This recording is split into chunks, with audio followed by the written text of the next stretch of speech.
हम लोग जीम के साथ जीम को मिलाएंगे, फिर जीम के साथ मीम को, और फिर छोटी ए का इस्तेमाल और बड़ी ए का इस्तेमाल आपको बताएंगे कि किस तरह ये अल्फाज बनते हैं। छोटी छोटी चीज़ें मिलके ये अल्फाज बनाते हैं। तो हम लोग यहाँ पे कुछ कत वाला मार्कर का इस्तेमाल भी करेंगे और पेन का इस्तेमाल भी करेंगे। बिस्मिल्लाहिर्रहमानिर्रहीम। तमाम स्टूडेंट, उम्मीद है आप सब लोग खैरियत से होंगे। मैं हूं खिज़र हयात और आप देख रहे हैं मेरा YouTube channel Khizar writing studio. तो जो वालदैन अपने छोटे बच्चों की राइटिंग के लिए परेशान है, गौर से इस वीडियो को देखना है आपने। सीन और काफ की जो तख्तियाँ हैं वो उनकी प्रैक्टिस करवाएंगे आज हम। और उसके बाद जो शेप्स आपने लास्ट लेक्चर में पढ़ी थी उनके भी ऊपर भी थोड़ा सा फोकस आज हम करने वाले हैं। तो चलते हैं हम सेशन की तरफ। देखें बच्चे, गौर से कि हम लोग जब काफ अलिफ का लिखने बैठते हैं तो उसमें बड़ी गलतियां करते हैं। ये देखें, ये तरीकाकार है काफ अलिफ का लिखने का। ये अलिफ जो है ये छोटा होगा और जो कशक होगी ये रूट में लगेगी बिल्कुल दरमियान में, और ये थोड़ी सी बड़ी भी होगी। अब देखें यहाँ पे गैप देखें, ये गैप आना बहुत ज़रूरी है। अक्सर बच्चे क्या करते हैं, इसको यूँ कर देते हैं, ये बड़ा कर देते हैं और ये छोटा कर देते हैं। देखें अब ये कितना बदसूरत लग रहा है। और इसी तरह ही काफ जो होता है ये इसका अलिफ बिल्कुल छोटा सा बनाते हैं और इसको फिर यूं कर देते हैं सीधा। ये चीज़ आपने ऐसा करना है कि थोड़ा सा ये अलिफ बड़ा करना है और काफ की कशक को 45 डिग्री पे गिराना है। देखिए ये 45 डिग्री पे गिर रहा है, और ये जो है ना ये बहुत आपने गलत करके लगा दिया। तो इन चीज़ों का आपने ख्याल रखना है। फिर बे का सिरा मैंने आपको पढ़ाया था, बहुत अहम तख्ती है ये। बे का सिरा या बे अलिफ बा, बे का सिरा या बे अलिफ बा। अब ये सिर्फ बे का सिरा नहीं है बल्कि इसके साथ बहुत से आप लोग अल्फाज बना सकते हैं। ये बे अलिफ बा, मीम अलिफ मा, ठीक है। उसके बाद इसी के साथ ही हम लोग सीन अलिफ सा लिखते हैं। ये देखें, मीम अलिफ मा। इसी तरह नून और ये बे अलिफ बा, ठीक है, या ये अलिफ या। तो अक्सर बच्चे इस तरह का काफ अलिफ का लिखते हैं। तो बच्चे इसमें आपने ये देखना है, ये देखें ये नीचे ये पहले बनाएंगे, उसके बाद ये कशक बिल्कुल दरमियान में लगती है। इस कशक को आपने दूर नहीं रखना, बिल्कुल रूट में जाकर लगेगी। काफ की कशक रूट में जाकर लगेगी ऐसे। अब आगे पेन के साथ हम एक तख्ती की प्रैक्टिस करने जा रहे हैं काफ की। अब देखें ये लाम अलिफ ला की तरह ये प्रैक्टिस आपने पहले करनी है ऐसे।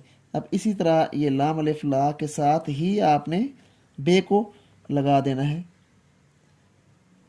अब बेशक यहाँ पे काफ की कशक में आप ये पहले लाम है लाह की प्रैक्टिस आपने करनी है अच्छे से।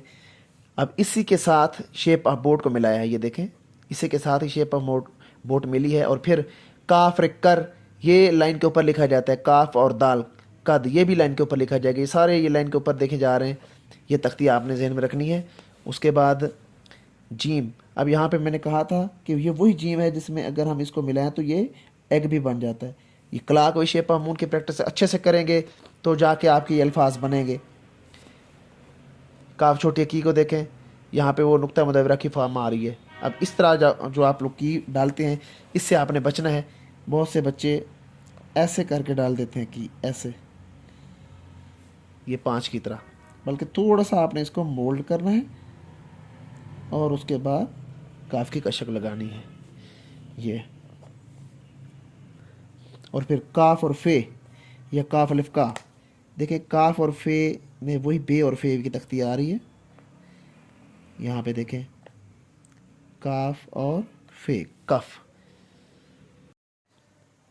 अब आगे हम सीन से बनने वाले जो अल्फाज हैं उनके ऊपर फोकस रखेंगे। देखें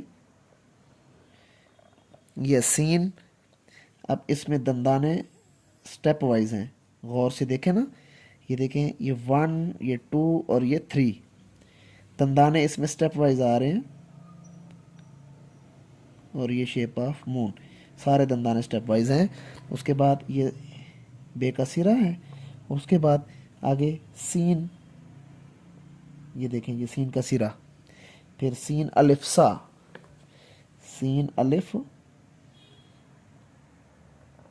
सा, इसको बारीक करके भी आप लिख सकते हैं यूं, सीन अलिफ सा। फिर सीन और दाल सद, फिर सीन और रे सर। अब यहाँ पे चीज़ देखने वाली है कि सीन और रे सर, इसमें जो दंदाने हैं वो दो ज़ाहिर हो रहे हैं, एक ये और एक ये। अब ये जब अकेला लिखा जाएगा तो ये दो दांत इसके ज़ाहिर होंगे, और जब ये किसी के साथ अटैच हो जाएगा तो फिर इसके दंदाने तीन शो होंगे शहर की सूरत में, 1 2 और ये 3।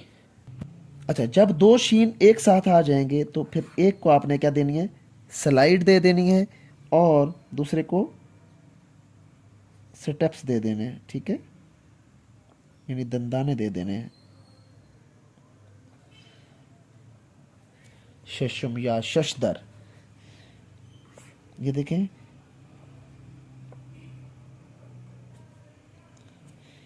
शशदर, जहाँ पे दो शीन इकट्ठे आ जाएंगे तो फिर ये इस तरह लिखा जाएगा। तो ये जो तख्ती है, इसकी जब आप अच्छे से प्रैक्टिस करते हैं तो आपको अल्फाज की समझ आना शुरू हो जाती है। अब देखिए, ये वही shape of moon clockwise आ रहा है, और यहाँ पे एंटी क्लॉक वाइज, सच के अंदर anti clock wise shape of moon है, और जो दंदाने हैं जब दो शीन इकट्ठे आएंगे तो इस तरह लिखे जाएंगे। ये जो लिखा हुआ है इस तरह, इससे बचना है आपने। ये देखें ना, ये गलत लिखा हुआ है, डबल शीन आ गया है, तो इसकी निस्बत इसको देखें कि ये ठीक लग रहा है। तो इन चीज़ों से आपने बचना है, ऐसे करके आपने लिखना है। तो उम्मीद है आज का सेशन आपको अच्छा लगा होगा। मेरे चैनल को लाजमी सब्सक्राइब करना है और बेल आइकन आपने लाजमी प्रेस करना है। तो जो बच्चे ऑनलाइन सीखना चाहते हैं वो अभी मेरा चैनल सब्सक्राइब करें और अभी रब्ता करें। बहुत मुनासिब फ़ीस है, और उसके बाद वो ऑनलाइन क्लास में हिस्सा ले सकते हैं। अब देखें, ये दंदाने इस तरह आपने बनाने हैं, ये दरमियान वाला जो लगा हुआ है, इस तरह दंदाने नहीं बनाने, इस तरह भी नहीं बनाने आपने, और इस तरह भी नहीं बनाने। इस तरह दंदाने आपके होने चाहिए अल्फाज के। तो अपना ढेर सारा ख्याल रखना। मिलते हैं नेक्स्ट वीडियो में। खुदा हाफिज़।